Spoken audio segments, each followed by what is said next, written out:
তো যারা আমার সঙ্গে বছরের পর বছর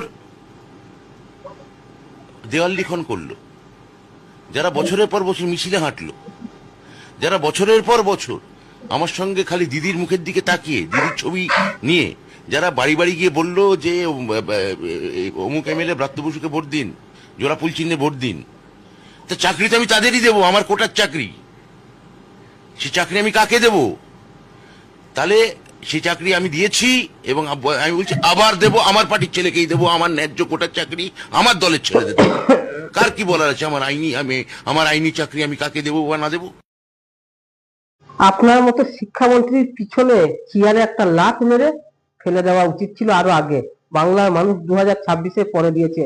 যারা বছরের পর বছর নিজের মা বাবা কষ্ট করে তার বাচ্চাকে পড়াচ্ছে, তোদের ওই তৃণমূলের পতাকার ঝান্ডা ধরবে তারপর চাকরি পাবে বলে তোরা চোর চিটিংবাজিটা করেছিস। তোদের মতো শিক্ষামন্ত্রী ছিল বলে রাজ্যের শিক্ষার অবস্থা এতটা বেহাল দশা।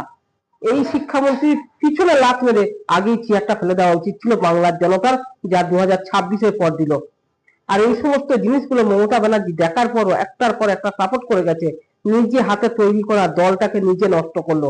যে ঋতব্রত সিপিএম থেকে উঠে আসা একটা ছেলে, সে এসে তৃণমূল দলটাকে ভাঙিয়ে তৃণমূলের সাপোর্টার হয়ে গেল, বিরোধী নেতা হয়ে গেল।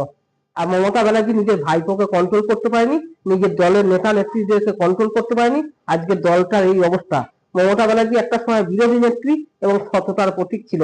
এই চোর চিটিংবাজিগুলোর জন্য আজকে মমতা ব্যানার্জিকে মানুষ অবহেলা করছে, অসম্মান করছে। তবুও মনের কোণে কোথাও না কোথাও মমতা ব্যানার্জি বিরোধী নেত্রী হিসাবে তার সম্মানটা অটুট আছে এখনো আজও। কিন্তু মমতা ব্যানার্জি নিজের দলের নেতাদেরকে ঠিক মতো কন্ট্রোল করতে পারেনি বলে এই অবস্থা আজকে।